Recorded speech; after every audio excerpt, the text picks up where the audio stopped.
আসসালামু আলাইকুম ওয়া রাহমাতুল্লাহ। আপনাদেরকে আবারও স্বাগত জানাচ্ছি আমার আজকের এই নতুন ভিডিও টিউটোরিয়ালে। আশা করি আপনারা সকলেই ভালো আছেন। আমিও আলহামদুলিল্লাহ আপনাদের দোয়ায় অনেক ভালো আছি। তো আমাদের আজকের টপিকে থাকবে এইচএসসি আইসিটি ৪র্থ অধ্যায় ডেফিনিশন লিস্ট। তো এখানে একটি প্রশ্ন আমি লিখে রেখেছি। ১ম লাইনটি রয়েছে এই ডেফিনিশন লিস্ট যেটিকে আমরা হেডিং লাইন হিসাবে গ্রহণ করব। তো এটিকে পরীক্ষায় হেডিং লাইন হিসেবে লিখতে হবে এবং এই হেডিং লাইনের নিচে রয়েছে রাইস। এই রাইস লেখাটা এটি হচ্ছে মেন প্রধান টপিক। এটা রাইসের আন্ডারে রয়েছে ম্যাথ ফ্রম পার্টি। তাহলে এটা হচ্ছে ডেফিনিশন লিস্ট। আর তার মানে এই সম্পূর্ণ অঙ্কটাকে বলা হয় ডেফিনিশন লিস্টের অঙ্ক। অর্থাৎ এই যে সম্পূর্ণ অঙ্কটা, এই অঙ্কটার নাম হচ্ছে ডেফিনিশন লিস্ট। এবং ডেফিনিশন লিস্টের মধ্যে এটা হচ্ছে হেডলাইন আর এই রাইস এটা হচ্ছে ডিটি এবং এই রাইসের আন্ডারে যে লাইনটি রয়েছে এটিকে বলা হয় ডিডি। চলুন আমরা এই প্রশ্নের সমাধানটি দেখে নেই। সর্বপ্রথম আমাদেরকে লিখতে হবে ওপেনিং এইচটিএমএল, তারপর লিখতে হবে ওপেনিং বডি এবং এবারে যে হেডলাইনটার জন্য আমরা লিখব হেডিং 3 এই ডেফিনিশন লিস্ট ক্লোজিং হেডিং 3। আমরা ইচ্ছা করলে এটাকে হেডিং 3 অথবা হেডিং 4 কিন্তু ব্যবহার করতে পারি।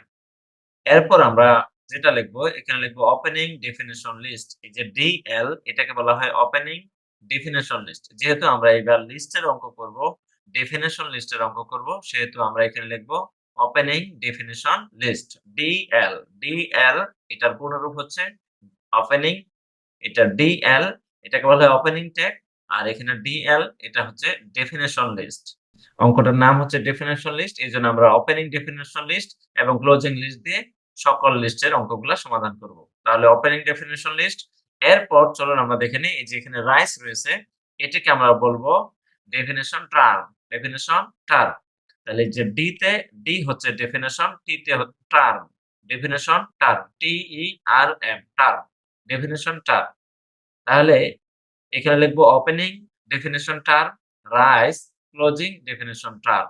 তাহলে আমরা রাইসের কাজটা কিন্তু কমপ্লিট করে ফেললাম।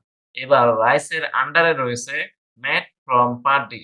এই লাইনটাকে আমরা যেটা লিখবো, এটাকে আমরা লিখবো ডেফিনিশন ডেসক্রিপশন। ডি তে ডেফিনিশন আর এই ডি তে হচ্ছে ডেসক্রিপশন। তাহলে এখানে হচ্ছে ডেফিনিশন লিস্ট, এটা হচ্ছে ডেফিনিশন টার্ম, এটা হচ্ছে ডেফিনিশন ডেসক্রিপশন।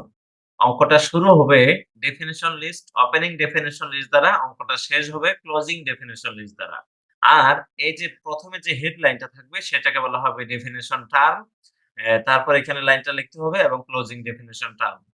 তাহলে গোটা অঙ্কটাকে বলা হয় ডেফিনিশন লিস্ট। আর এই যে এটাকে বলা হয় ডেফিনিশন টার্ম, এটাকে বলা হয় ডেফিনিশন ডেসক্রিপশন। যখন আমরা ডেফিনিশন টার্ম লিখবো, তখন আমরা লিখবো ওপেনিং ডেফিনিশন টার্ম। তারপরে যেই লাইনটা থাকবে সেটাকে আমরা লিখতে হবে এখানে। রাইস রয়েছে, রাইসকে লিখবো। যদি টি থাকে টি লিখবো, মিল্ক থাকলে মিল্ক লিখবো। তো এইভাবে আমরা লিখবো ওপেনিং ডেফিনিশন টার্ম, তারপর রাইস, ক্লোজিং ডেফিনিশন টার্ম। আর এটার আন্ডারে রয়েছে ম্যাথ ফ্রম পার্টি। যেটা আন্ডারে থাকে সেটাকে লিখতে হয় definition description, math from party, closing definition description. একইভাবে তাহলে আমরা ডেফিনিশন টি ডেফিনিশন টার্ম, টি ক্লোজিং ডেফিনিশন টার্ম। তারপরে এটার আন্ডারে রয়েছে ব্ল্যাক হট ড্রিংক, এটাকে আমরা লিখবো definition description, black hot drink, closing definition description. যদি আমরা একটা বুঝতে পারি তাহলে কিন্তু সবগুলো একই সিস্টেম। আর যেহেতু অঙ্কটার নাম হচ্ছে ডেফিনিশন লিস্ট, এইজন্য অঙ্কটা শুরু হয়েছে ওপেনিং ডেফিনিশন লিস্ট এবং শেষ হয়েছে ক্লোজিং ডেফিনিশন লিস্ট। আর মাঝখানেরগুলোকে বলা হয় ডেফিনিশন টার্ম এবং ডেফিনিশন ডেসক্রিপশন। আশা করি আমরা বুঝতে পেরেছি। যদি এই ভিডিওটি ভালো লাগে তাহলে ভিডিওটিতে একটি লাইক দিন এবং আপনার মূল্যবান মতামত থাকলে অবশ্যই কমেন্টে জানাবেন।